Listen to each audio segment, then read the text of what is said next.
हाय सांग मैंने केमती अच्छी मो भावुँ बहुत भल थे आ जोरदार प्रिपरेशन चलते ओटीटी आउ सीटीईटी थैंक यू ईश्वर आपन को सहाय करंतु आपनकर फास्ट अटेम्प्ट ओटीटी आउ सीटीईटी क्लियर हो जाओ। ठीक अच्छे आम आज डिस्कस करवा द्वंद्व समास। देख द्वंद्व समास कौन ये गोटे एग्जांपल दिखाई पढ़ला आमर टिके बुझापी सहज हो। गछटी फूल फल भरा हो तो फूल फल शब्द दुईटी भिन्न भिन्न शब्द यथा फूल ओ फल ये दुईटी जाक विशेष्य पद मन रखी था। ये दुईटी जाक कौन है विशेष्य पद। समस्त पदरे दुईटीर अर्थ समान प्राधान्य रही माने देख दुईटा जाक फल भी गोटे फूल भी गोटे विशेष्य फल भी गोटे विशेष्य दुईटा जाकर प्राधान्य बा वोटेज सामान रही। सेहीपरि दुई रु अधिक शब्द भी मिसी पारंती यथा लक्ष्मण राम लक्ष्मण ओ सीता राम लक्ष्मण सीता धर्म अर्थ काम ओ मुख्य धर्मार्थ काम मुख्य बुझल कि जेते चारिटा दुईटा तीनटा भिन्न भिन्न भिन्न अर्थ मिसिकिरी भी यदि गोटे पद प्रकाश पाए आ से समस्त पदर वेटेज सामान थाए ताको कौन कह जाए द्वंद्व समास। सेमती आपण अनेक गुड़े उदाहरण मो कमेंट रे देबे एवं लेखिकी मध्य फोटो भी नहीं तो कमेंट रे दे देले भी मु देखिदेबी आपनकर केते मु अल्प किछि एग्जांपल देछि द्वंद्व समास रो केते गुड़ाए विशेष्य पद मिसी जो समस्त पद हुए ताको द्वंद्व समास कहा जाए। द्वंद्व समास रे फल और फूल जमती कहली दुईटा जाक विशेष्य पद जिते बड़े फल और फूल हो गला दुईटा जाकर वेटेज सामान रहा जमीक आ गोटे एग्जांपल देनी राम लक्ष्मण सीता आ गोटे धर्म अर्थ काम मुख्य ये चारिटा कि तीनटा न पकई पारे बट अनेक गुड़े शब्द अच्छे जोटा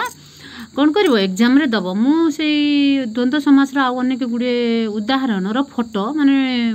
बही रे अच्छे ताकू मुझे डिस्कस करूनी वीडियो लॉन्ग हो तार फोटो पोस्ट करदेवी आपण हम जदि टिके लिखि रखिए। एबे जानिबा द्वंद्व समास रो डेफिनेशन बा द्वंद्व समास काहाकू कह जाए। देख प्रत्येक पदर अर्थर प्राधान्य थाई एकाधिक विशेष्य पदर मिलन रे जो समास गठित हुए ताकू द्वंद्व समास कह जाए। डेफिनेशन एते पढ़े नहीं बट गोटे डेफिनेशन तो डेफिनेटली आसे। तो देख आउ थे आम देखा प्रत्येक पदर अर्थर प्राधान्य थाई एकाधिक विशेष्य पद मिलिकर जो समास गठित हुए ताकू द्वंद्व समास कह जाए। तुम होमवर्क रहा कि यार एग्जांपल आपण मैंने कमेंट रे देबे एटलिस्ट गोटे किंबा दुईटी देबे। एबे आमे कौन डिस्कस करबा दिगु समास। कौन डिस्कस करबा दिगु समास। आमे जानछते समाहारे दिगु समास। समाहारे माने तीनोटी जिंस चारोटी जिंस कि पांचटी जिंस कोनोसी गोटे समाहार को नै दिगु समास। ठीक अछि एग्जांपल देन देखले आमे बुझि जिबा। त्रिफला पानी स्वास्थ्य पाई हितकर तमाने त्रिफला देख त्रिफला शब्दटी तीन फलर समाहार सृष्टि तीन फलर समाहार सृष्टि कौन है त्रिफला। तो त्रिफलाटा कौन है गोटे दिगु समास बुझी पारले कि आउ टिके ब्रीफली कहबाकू गले तीन फला त्रिफलार व्यासवाक्य हेउछि त्रि बा तीन फलर समाहार व्यासवाक्य बोलिकी जोटा कहले तार मन रखिथिबो। ता सहित आउ कोन होला शब्दटीर आद्यरे संख्यावाचक शब्दटीर आद्यरे संख्यावाचक त्रि बा तीन रहिछि। सेमती आउ गोटे देखिबा आउ किछि गोटे एग्जांपल नेकी देखिबा सेही परि चारि वेद कोन अछि चारि वेदर समाहार चारि होछि गोटे अंक बा गोटे संख्या तेणु करी ये कौन हम चारि वेदर समाहार। तो चारि वेदर समाहार चारि वेदटा कौन हम गोटे दिगु समास हम बुझी पारले कि तापर कौन होछि देख यार आद्य शब्दटी चारि मध्य हेउछि संख्यावाचक शब्द आद्य शब्द माने प्रथम शब्दटी केते होछि चारि होछि सेटा कोन गोटे संख्यावाचक। तेणु कर एथरो जणागला जे जेउ एथरो कोन जानिला हमें जेउ समास रे संख्यावाचक शब्द पूर्व रे थाई समस्त पदटी समाहार बा समष्टि को बुझाउता है। संख्यावाचक कौन अच्छे ये गोटे समस्त पदटीर समाहार पूर्वरु से गोटे संख्यावाचक थिबो जमिति चारि दिगर समाहार चतुर्दिग चारि वेदर समाहार चतुर्वेद तीन फलर समाहार त्रिफला। तो एक कौन कहती दिगु समास कहती। आम साधारण हिसाब से देखा गले समाहारे दिगु समास बोली कह जाए जोटू गोटे संख्या बा कौन गोटे नंबर आसुथुबो आ तार समष्टि बुझौथुबो ताकू कोन कहते दिगु समास मन रखिथबो एटा एते कष्ट नुहे एटा जल्दी हे जिवो तो आमे भी चिंता करबा आमे डिस्कस करबा बहुव्रीहि समास देखंतु मु जति के समास पढिलिनी आपण समास रु डेफिनेटली दुईटा क्वेश्चन पाइबे माने पाइबे नो कंफ्यूज आपण भी क्लियर जानिथिबे तेणु करी समास होउछ हमर गोटे इंपोर्टेंट चैप्टर ओडिया पाई हैला बहुव्रीहि समास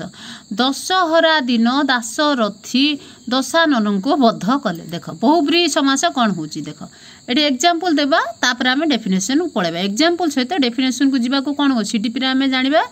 एग्जांपल टू डेफिनेशन आसे देखो ए किछि दिन तळे मु सीटीपी रो गोटे क्वेश्चन पढैथिली जोटा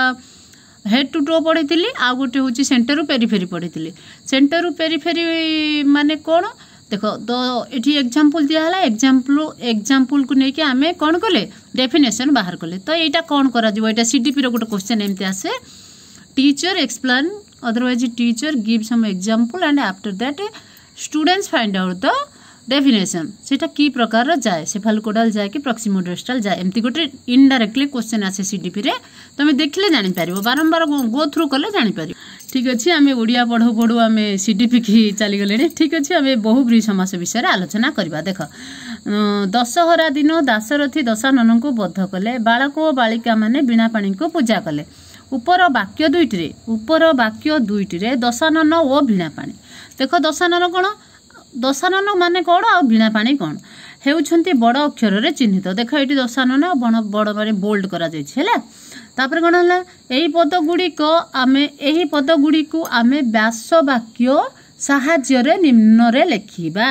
देख व्यास वाक्य रे देख सेठी तीन फलार समाहार त्रिफला कहिथिनी व्यास वाक्य ऊपर ध्यान दबो दश आनन दशानन कौन कहिथिली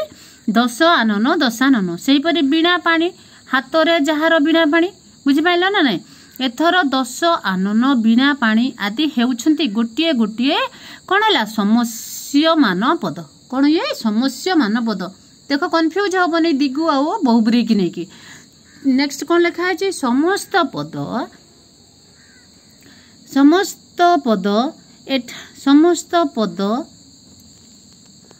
हेला बेले ए समस्यमान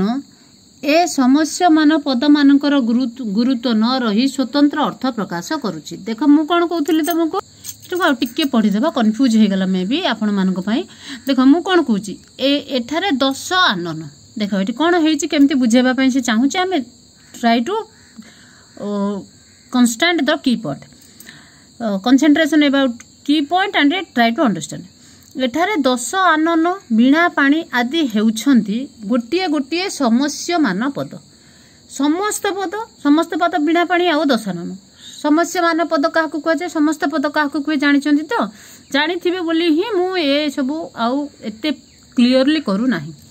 समस्त पद हेला बेले ए समस्यमान पद गुड़िकर गुरुत्व न रही स्वतंत्र अर्थ प्रकटित हेउछि देख समस्यमान पद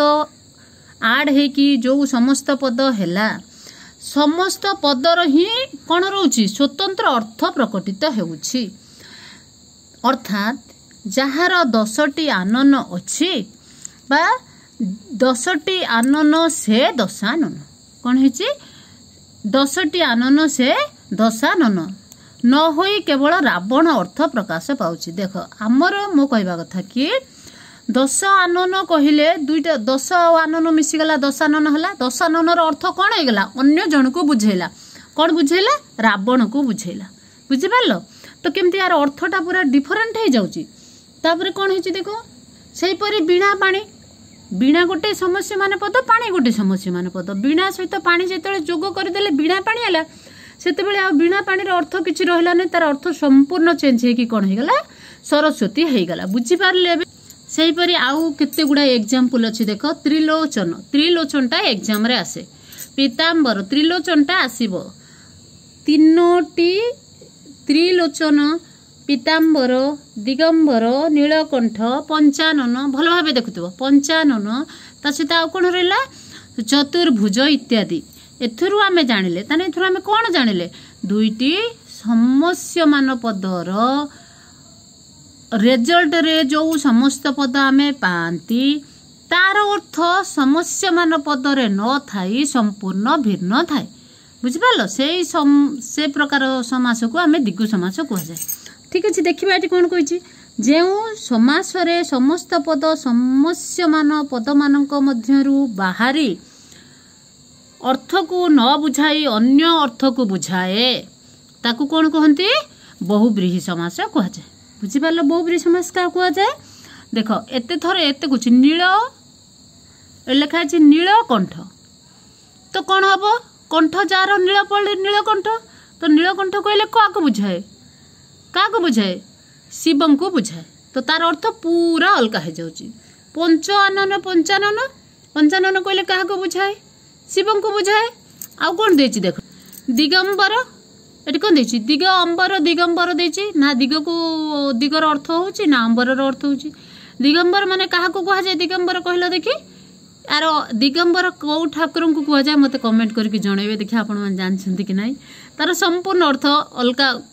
ठाकुर को संबोधन करुच्ची। तो तेणुक ये सब दुईटी समस्यमान पदर संजोग जो समस्त पद हुए एवं तार अर्थ समस्यमान पद मानक न थाई अन्य एक अर्थ को प्रकाश करे ताको दिगु समास कह जाए। ओहो sorry sorry really I am very sorry that is बहुब्रीहि समास कौन कहते सेटा को बहुब्रीहि समास कह जाए। आउरी अनेक गुडी एग्जांपल देबा कारण बहुब्रीहि समास रे सब बेले आसे देख विरूप अक्षी जहार विरूपाक्ष विरूपाक्षटा आसीथिबो सेटा की प्रकार समास